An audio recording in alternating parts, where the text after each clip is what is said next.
उत्पत्ति स्थिति लय करे वेदो स्तुति उच्चरे नारोम सुछिद्रमायणु समा ब्रह्मांड कोटि फरे माया काळ रविश शिशुरगनो आज्ञान लोपेक्षण एवाय अक्षरधामनायधिपति श्री स्वामिनारायण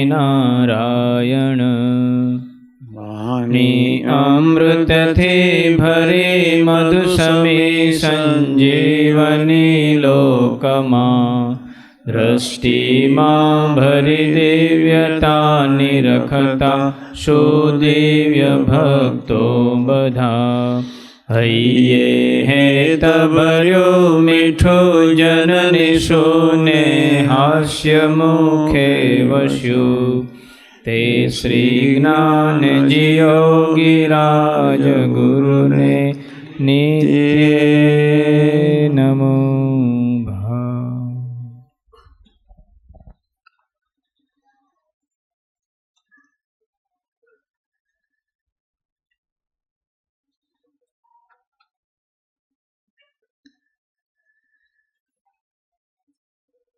ભારતની ધરતી ઉપર યુગે યુગે એવા અવતાર પુરુષો આવતા રહ્યા.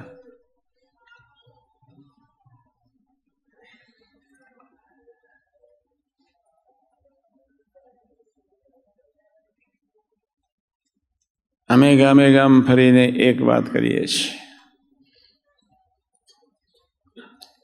આ શરીરના મા બાપ છે.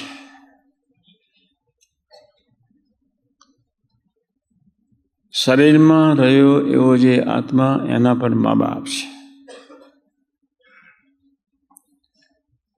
રામચંદ્રજીના ઉપાસક હો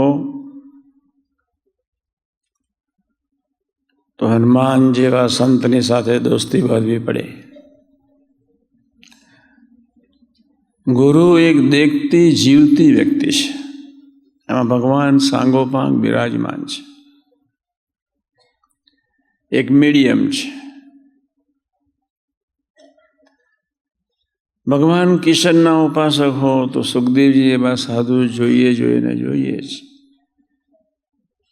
શિવશક્તિના ઉપાસક હો તો ગણપતિ જેવા સંત જોઈએ જોઈને જોઈએ છે. પણ માનવ દેહ જોઈએ. ભગવાન સ્વામિનારાયણના ઉપાસક હો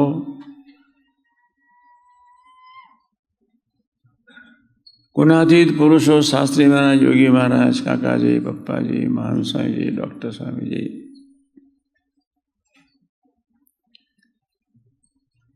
એવા પવિત્ર સંતોની સાથે મૈત્રી અનિવાર્ય છે.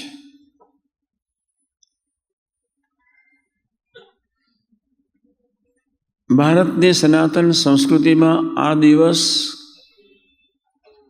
ખૂબ અગત્યનો છે. ભારતની ધરતી પર એવું કોઈ ગામ નહીં હોય જ્યાં ગુરુ પૂર્ણિમા ઉજવાતી નહીં હોય. દરેક વ્યક્તિને સુખી થવું છે.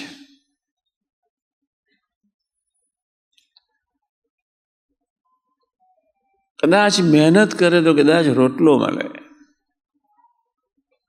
થોડું કમાય, ખાવા પીવાનું મળે.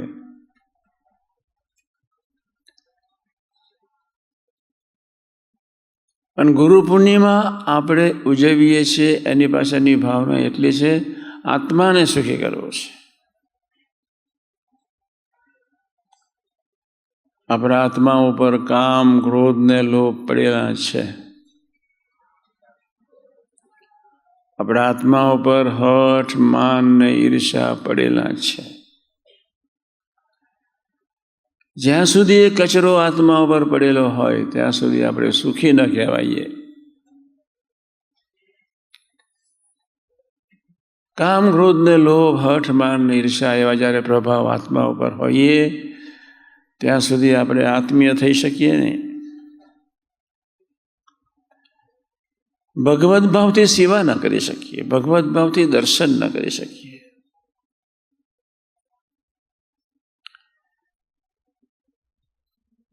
ભગવાન ઈસુએ પણ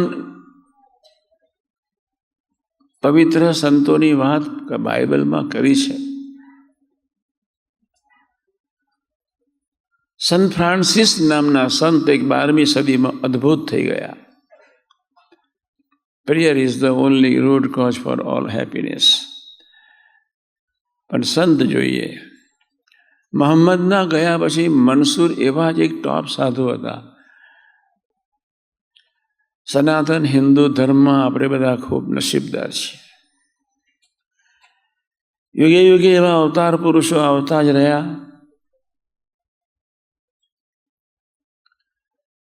હવે આપણી ફરજ છે. સંતો એક દેખતા પુરુષો છે. સંતના હૃદયમાં અખંડ ઠંડક સાથે અખંડ સહજાનંદ. સંતના હૃદયમાં અખંડ પ્રેમ સાથે અખંડ સહજાનંદ. સંતના હૃદયમાં અખંડ દિવ્યતા સાથે અખંડ સહજાનંદનો સંબંધ. આપણે આંખ બંધ કરીએ, અંધારું દેખાય, અને ભગવાનના પવિત્ર સંત જ્યારે આંખ બંધ કરે, જ્યોતિમાં પ્રભુને દેખે. કેટલો ફેર! સંત અને માનવીમાં આકાશ પાતાળનો ફેર છે. અને જે આત્માને ભયંકર રોગ વર્ગ્યો છે, એડ્સ નહીં, કેન્સર નહીં, પેરાલિસિસ નહીં, ટીબી નહીં, આત્માને ભયંકર રોગ વર્ગ્યો છે, જન્મ મરણ, ગર્ભવાસ. મારો કહેવાનો મતલબ એ છે કે દરેક સંપ્રદાયમાં મેસેન્જરની વાત કરી છે. મેસેન્જર એટલે ગુરુ. હિન્દુ સંપ્રદાયમાં આપણે એને ગુરુ કહીએ, ઇસ્લામ સંપ્રદાયમાં એને પેગમ્બર કહીએ. ગુરુ પૂર્ણિમા પ્રાણ જેવો દિવસ છે. પ્રાણ ખાધાને પીધાને સિવાય રહી શકાય નહીં. ઓક્સિજન સિવાય આપણે ટકી શકીએ નહીં, દેહ છોડી જ દઈએ. એમ આત્માનો પ્રાણ સમર્થ સાધુ છે, સમર્થ ગુરુ છે. એ આપણી સર્વ પ્રકારે રક્ષા કરે. આપણે બહુ ભાગ્યશાળી છે કે ભારતની ધરતી પર ભગવાન કૃષ્ણને દેહ છોડ્યા પછી હરેક સદીમાં એવા મેસેન્જર પવિત્ર સંતોને પ્રભુએ પૃથ્વી પર મોકલ્યા. આપણે બહુ ભાગ્યશાળી છીએ. આજે અહીં આપણે આવ્યા છીએ એની પાછળની એક જ હેતુ છે, ગુરુ પૂજન. ગુરુ પૂજન પાછળનો હેતુ એક જ છે. ગુરુને પૂજન કરતા કરતા હૃદય દિવસે આપણે પ્રભુને પ્રાર્થના કરતા હોઈએ છીએ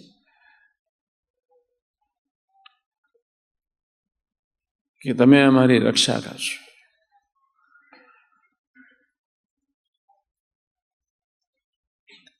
તમે અમને લીડ કરશો. આપણે આંધળા માણસો છે, ગુરુ દેખતો માણસ છે. એટલે આપણે સર્વ પ્રકારે સુખી થવું છે, દેહથી, ધનથી, મનથી, એથી ઉપર આત્માથી. અને એ આત્માના જે રોગ વર્ગ્યો છે, કામ, ક્રોધ, લોભને લઈને ગીતામાં તો કામ, ક્રોધને, લોભને નરક કહ્યા. અને ગુનાદાન સામે હઠ ઈર્ષાને નરક સમાન કહ્યા. જ્યાં સુધી એ દોષો આત્મા ઉપર હોય, કોઈને કામ વિશેષ પ્રધાન હોય, કોઈને ક્રોધ વિશેષ પ્રધાન હોય, કોઈને લોભ વિશેષ પ્રધાન હોય, કોઈને જેલસ નેચર વિશેષ પ્રધાન હોય, કોઈને એડેમન્ટ નેચર વિશેષ પ્રધાન હોય, કોઈને ઈગો વિશેષ પ્રધાન હોય. આવા દોષ સ્વભાવ જે આત્મા સાથે ચોટેલા છે, અને જ્યાં સુધી એમાંથી આપણે આત્માને મુક્ત ન કરીએ ત્યાં સુધી આત્મા ક્યારેય સુખી ન થાય. એટલે સંસ્કૃતિમાં આપણા આર્ષદ્રષ્ટા પુરુષે ભગવાન વ્યાસનો આજે પ્રાગટ્ય દિન, ભગવાન વ્યાસે ભાગવત એવું એક શાસ્ત્ર સરસ બનાવ્યું જ્યાં ભગવાનના લીલાચિત્ર ગાયા અને ભગવાનના ભક્તોને ખૂબ ગુણગાન ગાયા. એક ભાગવત શાસ્ત્ર છે. શ્રીજી મહારાજે ભાગવતના 14-15 શ્લોક આપણા વતનાથમાં સરસ રીતે મૂક્યા છે. એવા અદ્ભુત શ્લોકો છે. અને ત્યાં વચના પ્રથમ ચોપન અને બધા ચોપન ઘેર જઈને જે સત્સંગી હોય વાંચજો, વિચારજો કે સંત મોક્ષનું દ્વાર છે. સંતની સાથે 4 પ્રકારની પ્રીતિ કરવી પડે. દેહ ને દેહના સગા સંબંધી જેવી, તીર્થ જેવી 4 પ્રકારની પ્રીતિ. મન, કર્મ, વચને સેવન. દેહથી સેવન, ધનથી સેવન, મનથી સેવન, આત્માથી સેવન. આજે તમે બધા આવ્યા છો ત્યારે એટલો સંકલ્પ કરજો, બસ ભગવાનને પ્રાર્થના કરજો. ભગવાન રામ, ભગવાન કિશન, ભગવાન શિવશક્તિ, ભગવાન સ્વામિનારાયણ એમના ચરણારવિંદમાં પ્રાર્થના કરજો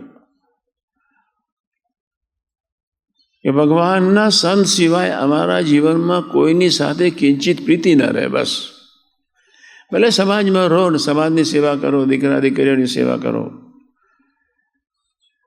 પ્રીતિ એક સંત અને પ્રભુ, ભગવાનના પવિત્ર સંતની સાથે, ભગવાન સાથે, એ સિવાય કોઈની સાથે કિંચિત પ્રીતિ રહેવા નહીં દેતા. આપણને અનંત પ્રકારના પ્રભાવથી, મનથી, અનંત પ્રકારના હઠ, માન, ઈર્ષા પ્રભાવમાં એ રીતે જોડાયા છે, જેના ફળ સ્વરૂપે આત્મામાં પ્રભુનો સુખ, શાંતિ અને આનંદની શરૂઆત. એટલે આજે પ્રાર્થના એક જ પ્રાર્થના કરવાની છે. ભગવાન સ્વામિનારાયણ આ સંપ્રદાય મને ગમ્યો. હું તો વૈષ્ણવ સંપ્રદાયનો સેવક આનંદમાં અભ્યાસ કરતો હતો. વિદ્યાનગર અભ્યાસ થોડો કર્યો, પણ અમદાવાદથી રાજસ્થાનની ધરતી પર શ્રીનાથજીના દર્શન કરવા ચાલીને જતો હતો. પણ જ્યારે યોગીજી મહારાજનો યોગ થયો આનંદની ધરતી ઉપર, જ્યારે અમે યોગમાં આવ્યા, એમને જોયા, નિહાળ્યા, એમની સાથે થોડીક પ્રીતિ થઈ, ત્યારે ખ્યાલ આવ્યો. અને આખી ગીતા એક જ કહે છે. ભગવાન કૃષ્ણને અદ્ભુત શાસ્ત્ર આપી દીધું, ગીતા વ્યાસજી આપી દીધું ભાગવત. એ ગીતા અને ભાગવત એટલું જ કહે છે કે આપણે અર્જુન છીએ, કૃષ્ણ જોઈએ જોઈએ જોઈએ જ. આપણે જીવ છીએ, ભગવત સ્વરૂપ સંતો જોઈએ જોઈએ જોઈએ જ. અને ત્યાં કહી દીધું મધ્યના 54માં, દેહ ને દેહના સગા સંબંધીની વિશે જેવી પ્રીતિ છે એવી પ્રીતિ, એવી આત્મબુદ્ધિની પ્રીતિ જો ભગવાનના પવિત્ર સંતની સાથે થઈ જાય, આપણું જીવન ધન્ય થઈ જાય. દેહ સોંપો, દેહના વિકાર ટાળે. પ્રથમના 16 અને 18 વચના પ્રમાણે ઇન્દ્રિયોથી ભગવાનને, ભગવાનના ભક્તના દર્શન, સ્પર્શ, સેવા, સમાગમ કરતા રહો. આંખે કરીને યોગ્ય જોવું, બસ. કાને કરીને યોગ્ય સાંભળવું, જીભે કહીને યોગ્ય બોલવું અને ખાવું, નાકે કરીને યોગ્ય સૂંઘવું. બરોબર, એક વાત હું વચ્ચે કહું છું, તમે સાંભળજો. હું તમને સમજાવી રહ્યો છું કે ગુરુની જરૂર કેવી છે. એક અમેરિકાની ધરતી પર લોસ એન્જલસમાં, બરોબર વાતને સમજો. લોસ એન્જલસની ધરતી પર 1400-1500 જાતના ગુલાબના ફૂલ, વિવિધ પ્રકારના કલરના ફૂલ ત્યાં એ લોકો ઉગાડે છે. ત્યાંનું સાયન્સ ખૂબ આગળ છે. એટલે 2 વ્યક્તિનું સિલેક્શન કર્યું. એક ડાકુ જેવો, ખૂનખાર, લૂંટારો જેવો ભ્રષ્ટ આત્મા, એનું સિલેક્શન કર્યું. બરોબર વાતને સમજજો. પછી એને કહેવડાવવામાં આવ્યું કે તું આ ગુલાબના ફૂલને છૂટી લે. એને બિચારાને ખબર નહોતી. એને ગુલાબનું ફૂલ છૂટ્યું. On that very moment multi માઇક્રોસ્કોપથી ફોટો લીધો. બીજી બાજુ એક પવિત્ર પાદરીને કહેવામાં આવ્યું કે તું આ ગુલાબનું ફૂલ, પાદરીને બી ખબર નહોતી. ગુલાબનું ફૂલ છૂટો ને કોઈ સંકલ્પ કરો. પેલા ડાકુને કહેવામાં આવ્યું કોઈ સંકલ્પ કર. એને ગુલાબનું ફૂલ છૂટતા છૂટતા એ ડાકુને એવો સંકલ્પ ઉઠ્યો કે મારી પ્રિયતમાના ચોટલે હું ફૂલને મૂકીશ. પાદરીએ ફૂલને છૂટતા છૂટતા એટલો સંકલ્પ કર્યો કે ભગવાન ઈસુના ચરણાવિંદમાં ફૂલ મૂકીશ. બંનેના ફોટા લેવાયા. બરોબર સમજો વાતને, સાચી વાત છે, સાયન્ટિફિક પ્રૂવ વાત છે. હું ઘણી વખત કહું છું, ગુરુ પૂર્ણિમાના મંગલકારી શુભ દિવસે આ વાતની ખૂબ જરૂર છે. જે ગુલાબનો છોડ આગળ જઈને જે ગુલાબના ફૂલ રોપનો જે ફૂલ અને જે ચૂંટ્યું અને જે ફોટો લેવાયો ત્યારે એ આખા એ જ્યારે મલ્ટી માઇક્રોસ્કોપથી ફૂલનો ફોટો જ્યારે બહાર કાઢ્યો, એ આખો રોપ, એના પાંદડા ઉદાસીનતામાં છવાઈ હતા. અફસોસ, ગુલાબના છોડમાં પણ આત્મા છે. કોઈ પ્રફુલ્લિતતા નહોતી. પાદરીએ સંકલ્પ કર્યો કે આ ગુલાબના ફૂલને હું ભગવાન ઈસુના ચરણાવિંદમાં મૂકીશ. એનો ફોટો લીધો. આખો ગુલાબનો ફૂલ રોપ આખો હસતો હતો, કિલકિલાટ. માનવી બિચારાને ખબર નથી પડતી કે મારે કોની સાથે દોસ્તી બાંધવી જોઈએ. એ મોટી કમનસીબી છે. મિત્રો બનાવતા મેં પહેલા સારા મિત્રો રાખજો, ખાનદાન માણસો સાથે દોસ્તી રાખજો. અને કોઈ પવિત્ર મેસેન્જર, આ તો આપણી પ્રણાલિકા ભગવાન સ્વામિનારાયણનો તો કેવી સરસ અદ્ભુત પ્રણાલિકા કે જીવતા માણસો અખંડ રાખીશ. એવા સંતોની સાથે મૈત્રી થઈ જાય, પછી ધીમે ધીમે આપણું દેહને શુદ્ધ કરતા જાય. જેમ જેમ આજ્ઞા પાડતા જઈએ, જેમ જેમ એ સંતના વચને સરળ વળતા જઈએ. બસ સંતને તમારી પાસે કોઈ જોઈતું નથી. જે માગે છે એના કરતા આનંદ ઘણું એને આપવું છે. એ તમે દેહી કરીને સેવા કરો તો પ્રારબ્ધના રોગ બી જાય. ઇન્દ્રિયો કહીને એમાં ડૂબો. પ્રથમનું વચનાથ 18 આંખે કરીને યોગ્ય જ જોવાનું. ભક્તોના દર્શન, ભગવદીના દર્શન, ભગવત સ્વરૂપના દર્શન, ઠાકોરજીના દર્શન. આંખ ડાફોરિયા મારવા માટે આપી નથી. સંસારમાં રહીએ, એક નારી સદા બ્રહ્મચારી, ભણવું જોઈએ, કોઈ પ્રશ્ન નથી. તમે રોડ પર જાઓ છો, યુવાનો ખાસ સમજે, તમારે આંખ બંધ કરીને ચાલવાની જરૂર નથી. તમે ચાલતા હો તો જય સ્વામિનારાયણ, હું કોઈને અથડાવું નહીં, હું કોઈ અયોગ્ય વ્યક્તિને જોઈ ન લઉં. પેલી અયોગ્ય વ્યક્તિએ ફૂલ છૂટ્યું તો ફૂલનો રોપ રડતો હતો, આખો મુરઝાઈ ગયો હતો, આખો. સારી વ્યક્તિને આંખથી જુઓ, એના સંસ્કાર સારા પડે. કામ, ક્રોધ, લોભ, હઠ, માન, ઈર્ષા, અનંત પ્રકારના આડંબર ને ડર ને ધમથી ચાલતી વ્યક્તિઓના ડાચા તમે જુઓ, તમારા આત્માઓ પર ખરાબ સંસ્કારો પડતા જ જાય, પડતા જ જાય, પડતા જ જાય. એટલે વચનાથ પ્રથમ 18 બરોબર વિચારજો, 16 બરોબર વિચારજો. યોગ્ય ખાવું જોઈએ. આપણે બધા જાગજો, આપણી બહુ મોટી જવાબદારી છે. કોઈ વ્યક્તિના હૃદયમાંથી વિચારો વિચિત્ર ઊભા થયા, તમે એના ખભા પર હાથ મૂકીને ચાલતા હો, એના પૂરા ખરાબ વિચારોના સંસ્કારો તમારા આત્મા પર ઓન ધ વેરી મોમેન્ટ એ પ્રવેશ થઈને ચોંટી જાય. એટલા જ માટે વચનાથ પ્રથમ 18 મહારાજે કહ્યું, એ જ મુક્ત થાય છે જેના 5 જ્ઞાનેન્દ્રિયો વિવેકી હોય. અને 5 જ્ઞાનેન્દ્રિયો વિવેકી કરવા માટે ભગવાનના પવિત્ર સંતો જોઈએ જોઈએ જોઈએ. ગુરુ પૂર્ણિમા ઉજવવી પડે ને પડે જ. આ દિવસ એવો છે. અહીંયા ભગવાને છે ને સંતોય છે. જો સીતા એક સંત છે, રાધિકાજી એક સંત છે, હનુમાન એક સંત છે, ગણપતિ એક સંત છે, અક્ષર પુરુષોત્તમ મહાન ગુણાતીત પુરુષો એક સંત સમાન છે. આપણે જીવતી પ્રણાલિકામાં બેઠા છીએ, જીવતી પ્રણાલિકામાં. સંત જોઈએ ઓક્સિજન સમાન જ છે આત્મા માટે. તો ગુરુ પૂર્ણિમાના મંગલકારી શુભ દિવસે તમે બધા આવ્યા, અમને ખૂબ આનંદ થાય. તમારા ઈષ્ટદેવને પ્રાર્થના કરજો. મારે તમને રાજી કરવા છે, મારે ખરેખર સુખી થવું છે.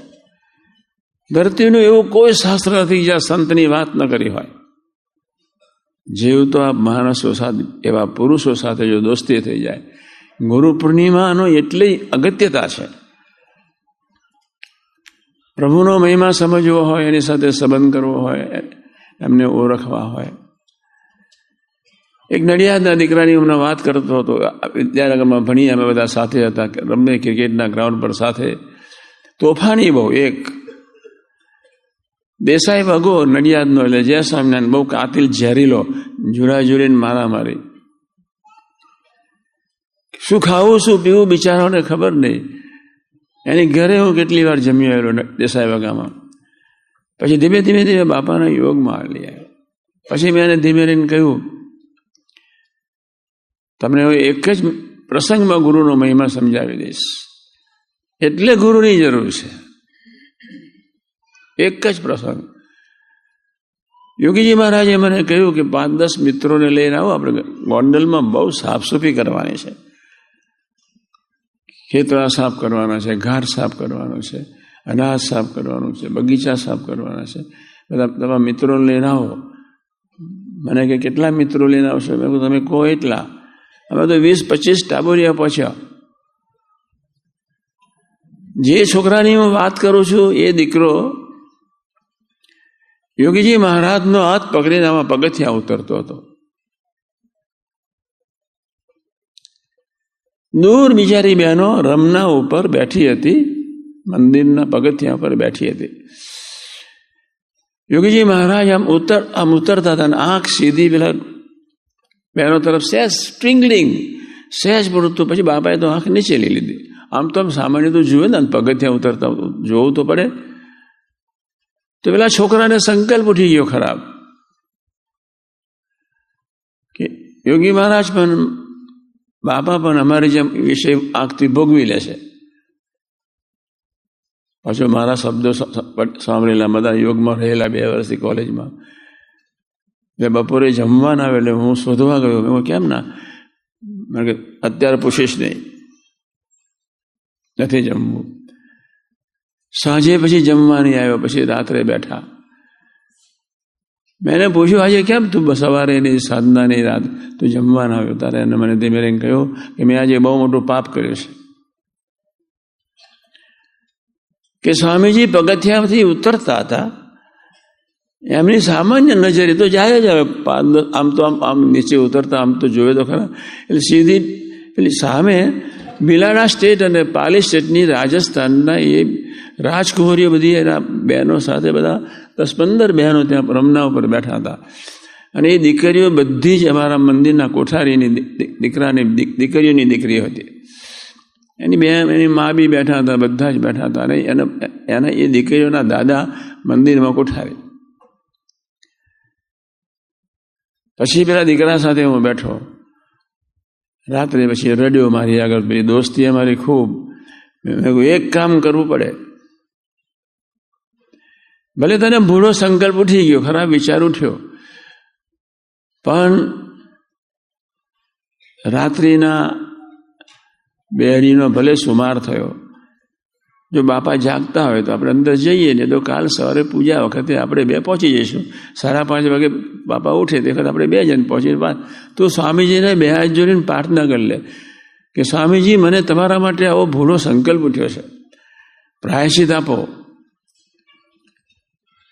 રાત્રે અમે બાપાના બહારના આગળ, રૂમની બહારના આગળ સહેજ નોક કરીને ધીમે રહીને બહારનું ખોલવા પ્રયત્ન કર્યો.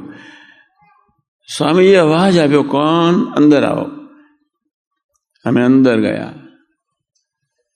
બાપા નીચે ઉતર્યા.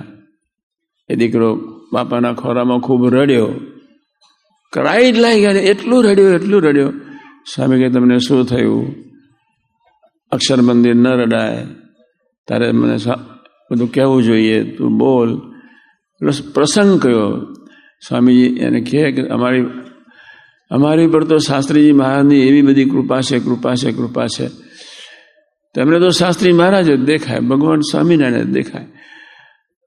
અમે આંખ બંધ કરીએ બધાને જોઈએ તો શાસ્ત્રી મહારાજ જ દેખાય, ભગવાન સ્વામિનારાયણ. અમારી પર તો બહુ કૃપા છે.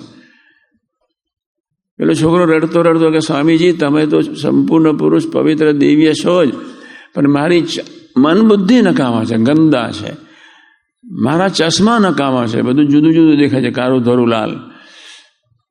પછી ખૂબ રડ્યો. પછી શાસ્ત્રીમાં બાપા એને ભેટીને આશીર્વાદ આપ્યા. પછી એની આંખ પર હાથ ફેર્યો, જાઓ ગુરુ બધું માફ. પછી બાપાએ છાતી પર ને આંખ પર હાથ ફેરવ્યો, જાઓ ગુરુ હવે આ આંખ છે એ યોગ્ય જોશે, આ મન છે યોગ્ય વિચાર છે. કેવા આશીર્વાદ મળી ગયા જુઓ. એક રડ્યો બસ. પ્રાયશ્ચિત એક રુદન વરસી જાય, આંખમાંથી રુદન એક મોટું પ્રાયશ્ચિત થઈ જાય. ખુલ્લા દિલની સંતની સાથે જો વાતો થઈ જાય, આપણું જીવન સર્વાંગી ધન્ય થઈ જાય. યોગી મહારાજે હજારો યુવકોના પ્રાણ, ગંદા પ્રાણને સ્વચ્છ, શાંત, પવિત્ર બનાવ્યા. આ ગુરુ પૂર્ણિમાનો સમય ઉજવવા જ્યારે આપણે બધા ભેગા થયા છે ત્યારે આટલું એક પાકું રાખજો, પવિત્ર સંતની સાથે દોસ્તી, મૈત્રી મસ્ટ. આ સિવાય કોઈ માર્ગ નથી. આંખને વિવેકી બનાવી હોય તો સત્સંગને ભક્તિ જોઈએ ને જોઈએ જ. રવિવારની સભામાં જવાનો સંકલ્પ કરજો જ. આપણે આને વિવેકી બનાવી છે, આપણે આ જીવડીને વિવેકી બનાવી છે. આ જીવ વિવેકી થાય એટલે અહંકારથી બોલાય જ નહીં. આ જીવ વિવેકી થાય એટલે વિવેકથી, પવિત્રતાથી જ બોલાય. પ્રભુ એને વિવેક હૃદયના વિશે પ્રગટાવી દે. યોગ્ય ખાઈએ, યોગ્ય પીવો, યોગ્ય સ્પર્શ કરીએ.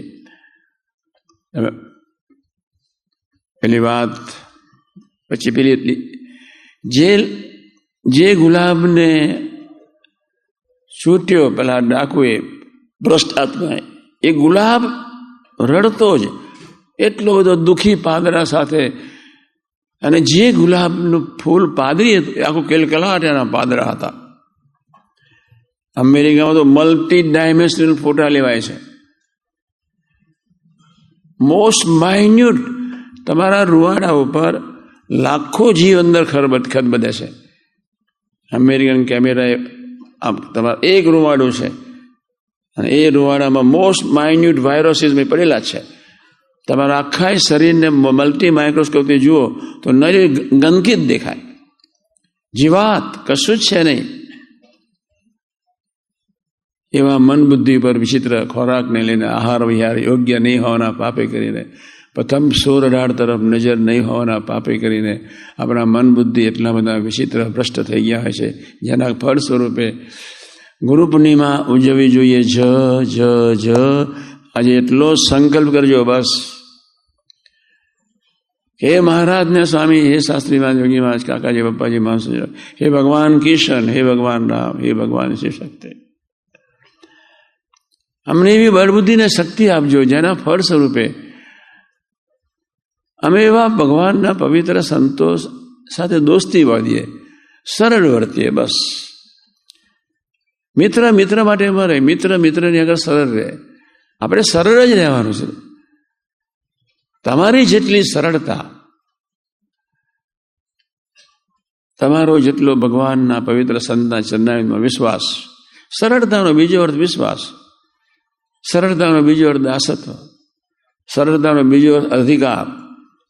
એવા આપણે સરળ થવાનો જો સંકલ્પ ખરેખર કરીશું, આપણને પ્રભુ સર્વાંગી સુખ્યા કરશે જ. આજના શુભ મંગળ આપણે સુખી થયો છે. અયોગ્ય જોવું નથી, ગંદા વિચારો જોઈતા જ નથી, ભ્રષ્ટ વિચારો જોઈતા જ નથી. એથી પર આપણે ઉઠવું છે જ. અને ત્યાં આગળ પ્રથમ ચોપન અને મધ્ય ચોપન પ્રમાણે સંતનો પ્રસંગ કરવાનો. ધીમે ધીમે રવિવારની સભામાં આવતા જશો તેમ આપણને ખ્યાલ આવશે કે આપણે સંતનું સેવન કેવી રીતે કરવાનું, તો આજના શુભ મંગળકારી દિવસે ગુણાતીત પુરુષોના શરણાઈમાં એક જ પ્રાર્થના કે તમારા સૌની સાથે અમારી એવી સરસ મનસા વાચા કર્મના સરળતાનો સંબંધ થઈ જાય, જેના ફળ સ્વરૂપે તમારી કૃપા દ્રષ્ટિ ઉતરે, જેના ફળ સ્વરૂપે અંતર શુદ્ધ થઈ જાય, જેના ફળ સ્વરૂપે આનંદ સિવાય હૃદયમાં કોઈ ચીજ ટકી શકે નહીં. આ અંગે મહારાજને સ્વામી ગુણાતીત પુરુષો તમને બધાને ખૂબ ખૂબ બળ બુદ્ધિને શક્તિ આપે, જેના ફળ સ્વરૂપે સંતો સાથે તમારો સંબંધ અદ્વિતીયપણે સ્થિર થાય. સહજાનંદ સ્વામી મહારાજ